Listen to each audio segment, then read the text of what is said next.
Speaking to Polish Prime Minister Mateusz Morawiecki, Johnson said that Vladimir Putin is prepared to use barbaric and indiscriminate tactics against innocent civilians in Ukraine, but stressed he was convinced the Russian president will fail. He praised Ukrainian President Volodymyr Zelensky for his leadership and courage, adding that the Ukrainian leader is inspiring and mobilizing the world in outrage at what is happening.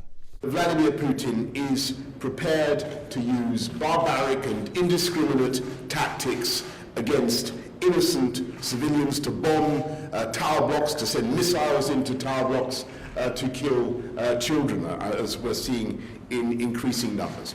He has fatally underestimated two things, and the first is the passionate desire of the Ukrainian people to defend and protect their own country, their belief in their sovereign right to defend themselves.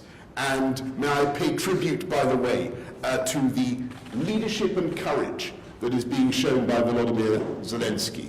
I think he has inspired and mobilized not only his own people, he's inspiring and mobilizing the world in outrage at what is happening.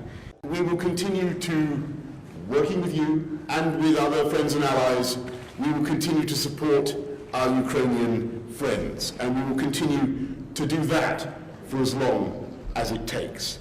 And one way or another, I am absolutely convinced, I'm more convinced than ever, as this hideous conflict progresses, that Putin will fail.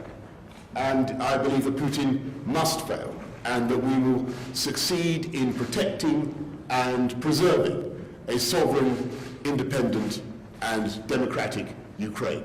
That is our joint objective. Mateusz Morawiecki said that more sanctions and strengthening the eastern flank of NATO are the top priorities. The sanctions package on one hand and the strengthening of NATO's eastern flank on the other hand are what we need today.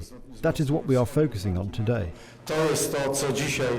Lask military bases where Polish F-16 and American F-15 fighter jets are stationed during the NATO mission to control the airspace of the Baltic states. And that is where President Andrzej Duda met Secretary General of NATO Jens Stoltenberg and spoke about Western unity and stressed that there can be no consent for aggression and changing the borders of a European country.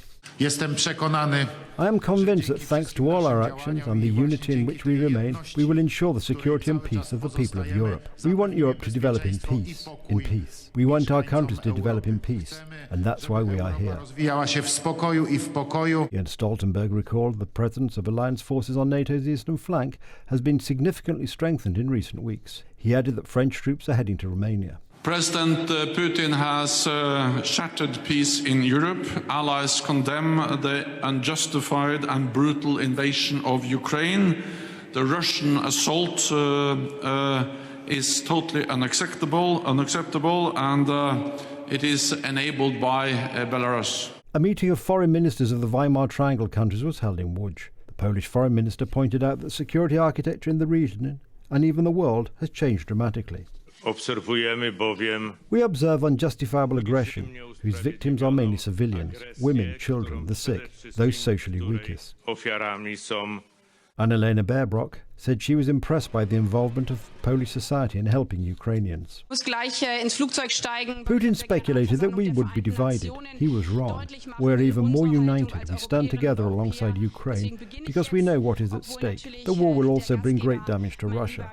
We want as many countries as possible to speak out against Putin's actions. The French foreign minister indicated that sanctions imposed on Russia should be extended to Belarus. These sanctions should apply to Belarus, as we have seen since the referendum last Sunday that we are dealing with a satellite country in the pay of Moscow's Russian interests, and this country is also involved in the aggression against Ukraine.